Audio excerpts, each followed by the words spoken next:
What's up guys, Carmine here, and coming off the heels of episode 2, my god, I just can't tell you how hyped I am for episode 3. They ended episode 2 in the most amazing way possible, but if you remember from last week, I did predict that they would do that. I knew they would pull this, and damn it, I fall for it every time, and I'm just so goddamn hyped. Episode 2, if you want to know my thoughts on it, I just released my review on it, go check it out. All I'm going to say is, I wasn't expecting that Arya scene.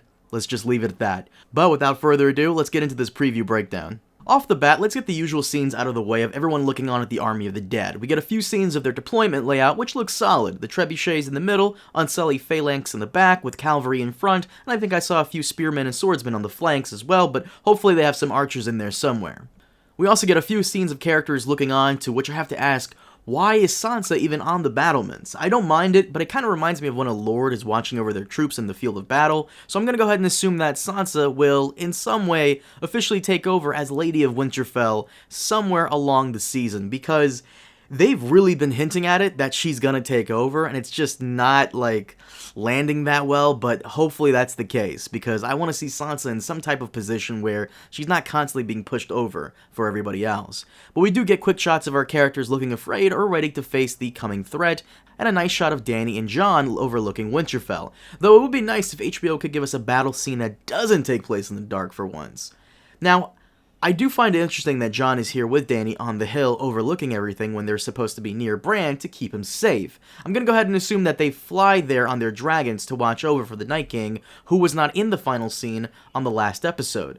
I also am gonna go ahead and assume that the conversation they started to have at the very end is also going to be continued in some form in this scene that we can see here of them overlooking Winterfell, but as we can see towards the end of the preview, Dany doesn't want to talk about it, and she wants to focus on the army of the dead, and not the topic of lineage.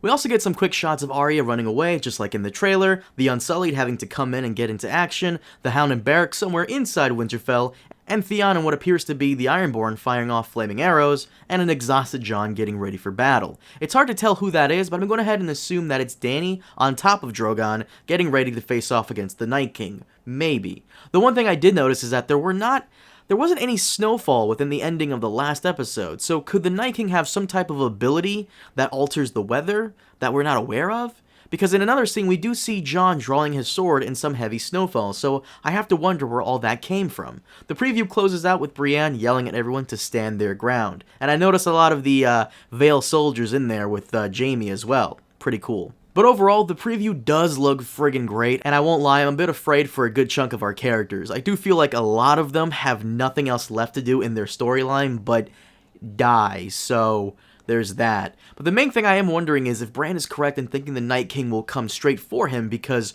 there are some theories out there that the attack on Winterfell is a diversion, and that its true goal is to take King's Landing, raise up an army from the south, and flank the survivors from behind.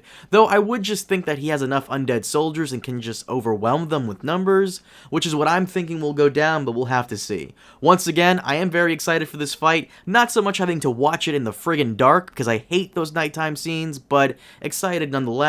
Definitely let me know what you guys think of the preview, and if you're looking forward to the next episode, leave your thoughts down below, and as always, I'll see you all next time. Have a good one.